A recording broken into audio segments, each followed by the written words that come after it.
ETF index mutual funds నేర్చుకుని stock మార్కెట్లో రాణించాలనుకుంటున్నారా? వెంటనే ఈ నెంబర్కి కాల్ చేయండి.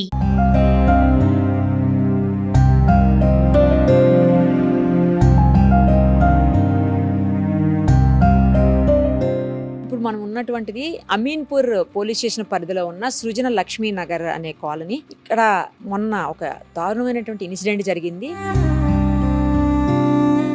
ఇప్పుడు ఏ ఇంటి దగ్గర అయితే మనం నించున్నామో అదే ఇంట్లో ఇన్సిడెంట్ జరిగింది. అదేంటంటే శ్రీజ అనే అమ్మాయి, అంటే ఈ ఇంట్లోకి సంబంధించినటువంటి శ్రీజ అనే అమ్మాయి జ్యోతి శ్రవణ్ సాయి అనే అబ్బాయితో గత కొన్నేళ్లుగా ఇద్దరు కూడా లవ్ లో ఉన్నారు. చిన్నప్పటి నుంచి ఇద్దరు ఒకే స్కూల్లో చదువుకున్నారు, అభిజ్ఞ అనే స్కూల్లో కూకట్పల్లిలో. ఆ తర్వాత కాలేజెస్ వేరైపోయినా కూడా వాళ్ళిద్దరి మధ్యన మాత్రం లవ్ అలాగే కొనసాగుతుందట. అయితే ఈ నేపథ్యంలోనే ఆ అమ్మాయి ప్రెగ్నెంట్ అని చెప్పి ఇంట్లో తెలియటంతో మధ్యలో కూడా చాలాసార్లు ఇద్దరిని కలవద్దు, లవ్ అట్లాంటి ఏమొద్దు అని చెప్పేసి చాలాసార్లు ఇద్దరు అటువైపు ఇటువైపు కుటుంబ సభ్యులు హెచ్చరించినా కూడా వాళ్ళిద్దరూ అలాగే కంటిన్యూ చేస్తున్నారని తెలుస్తుంది. ఇంకోటి ఏంటంటే ఆ అబ్బాయికి తల్లిదండ్రులు ఇద్దరు కూడా లేరు, కేవలం పెద్దనాన్న అలాగే తమ్ముడు వాళ్ళు ఉన్నారు. ఆ అబ్బాయి హాస్టల్లో ఉండి బీటెక్ చదువుతున్నాడు. ఆ అమ్మాయి కూడా 19 years అమ్మాయి. ఆ అమ్మాయి కూడా వేరే కాలేజ్లో BCA చదువుతుందంట. సో అలాంటి పరిస్థితుల్లో అమ్మాయి సడన్ గా ప్రెగ్నెంట్ అని తెలిసిన తర్వాత ఇంట్లో చాలాసార్లు హెచ్చరించినా వీళ్ళు మానలేదు కాబట్టి అమ్మాయిని గట్టిగా క్వశ్చన్ చేసేసరికి ఇంట్లో అప్పుడు కారణం జ్యోతి శ్రవణ్ సాయి అని చెప్పేసరికి ఆ అబ్బాయిని మొన్న మధ్యాహ్నం, అంటే మంగళవారం నాడు మధ్యాహ్నం అబ్బాయిని హాస్టల్ నుంచి వీళ్ళ పేరెంట్స్ వెళ్ళి అమ్మాయి పేరెంట్స్ తీసుకుని వచ్చారని చెప్తున్నారు. తీసుకొచ్చిన తర్వాత మరి గొడవ తీవ్ర స్థాయికి తారాస్థాయికి చేరుకున్నట్టుంది. ఆ తర్వాత అబ్బాయిని క్రికెట్ బ్యాట్ తోటి వాళ్ళ పేరెంట్స్, మరి ఇంకా ఎవరున్నారో ఇంట్లో అన్ని డీటెయిల్డ్గా పోలీస్ ఎంక్వైరీలో కానీ బయటపడదు, అబ్బాయిని క్రికెట్ బ్యాట్తో కొట్టారని చెప్తున్నారు.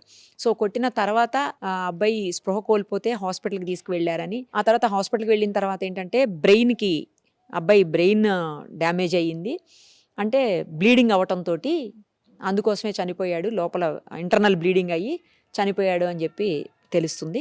సో అబ్బాయి అయితే ఇప్పుడు బాడీ ఇక్కడ లేదు, ఎందుకంటే తనది పెనుగంచి ప్రోలు విజయవాడ దగ్గర, అక్కడికి తీసుకెళ్ళిపోయారు వాళ్ళ పెదనాన్న వాళ్ళు. అబ్బాయికి ఒక తమ్ముడు కూడా ఉన్నారని చెప్తున్నారు.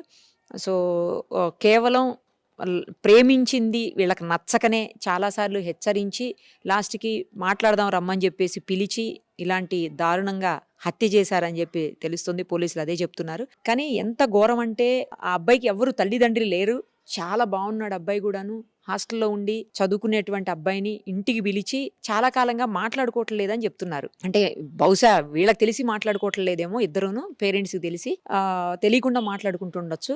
చాలాసార్లు హెచ్చరించినా మానుకోలేదు, ఇద్దరు కూడా కంటిన్యూ చేస్తున్న రిలేషన్షిప్ అన్న కారణంతో అబ్బాయిని చంపేశారని చెప్పేసి తెలుస్తోంది.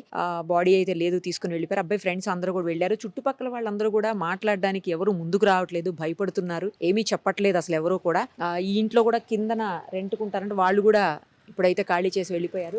పైన కూడా వాళ్ళు ఆఫీస్కి వెళ్ళిపోయారు. మిడిల్లో ఓనర్స్ ఉంటారు, అంటే ఎవరైతే ఈ అమ్మాయి పేరెంట్స్ ఉన్నారో ఆ సిరి అని ఆమె హస్బెండ్, శ్రీజ వాళ్ళ పేరెంట్స్ ఇద్దరు కూడాను. సో ఆ అమ్మాయికి కూడా, శ్రీజకు కూడా దెబ్బ తగిలింది, తల దగ్గర తగిలింది, చేతి దగ్గర తగిలింది. ఆ అమ్మాయి కూడా హాస్పిటల్లో ఉందని తెలుస్తుంది. వాళ్ళనైతే పోలీసులు అరెస్ట్ చేశారు, రిమాండ్ చేశారు. ఇప్పటికే చుట్టుపక్కల వాళ్ళు చెప్పేది ఏంటంటే ఎక్కడ అసలు మాకు సౌండ్స్ కూడా ఏం వినిపించలేదు, మాకు అసలు ఇంత జరిగిందని కూడా తెలీదు అని చెప్తున్నారు. ఎక్కడ ఇష్యూ ఉంది, ఇట్లా ఇంతలాగా అయింది, ఇంత జరిగింది అనేది అసలు మాకు ఏమీ తెలియదు, మాకు మీడియాలో చూసిన తర్వాతనే తెలిసింది. మేము 5 ఏళ్ల నుంచి 6 ఏళ్ల నుంచి 10 ఏళ్ల నుంచి ఉంటున్న వాళ్ళు కూడా చుట్టుపక్కల చాలా మంది ఉన్నారు.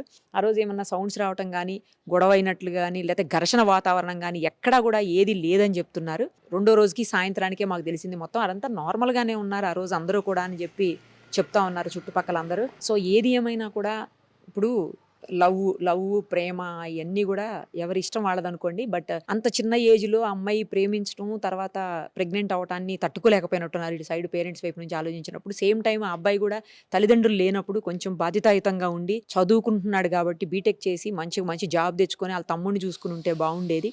అనవసరంగా వాళ్ళ జీవితం నాశనం అయిపోయింది. వీళ్ళు కూడా అంత ఆవేశపూరితంగా చేయకుండా బాగుండేదేమో అని చెప్పేసి అనిపిస్తుంది. చుట్టుపక్కల వాళ్ళు కూడా అదే ఫీల్ అవుతున్నారు. అలాంటి వాళ్ళు కారు, మరి ఎందుకు చేశారో అర్థం కావట్లేదని చెప్పేసి.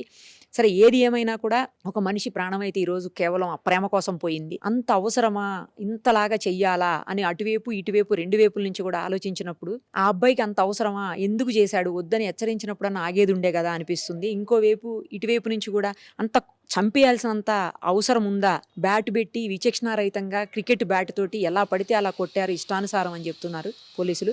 సో దానివల్లనే అబ్బాయికి బాడీ మీద చాలా దెబ్బలు ఉన్నాయి, కానీ మేజర్గా తగిలింది అయితే తల మీదనే అని చెప్తున్నారు. ఏది ఏమైనా ఒక మనిషిని చంపటం అనేది మాత్రం అత్యంత దారుణమైనటువంటి విషయం. దీనికి తగిన శిక్షణ అయితే ఎవరైతే నిందితులు ఉన్నారో వాళ్ళు అనుభవించే తీరుతారు. మరిన్ని అప్డేట్స్ కోసం నిరుపమ సుమన్ టీవీ ఇన్స్టా పేజ్ని ఫాలో చేయండి.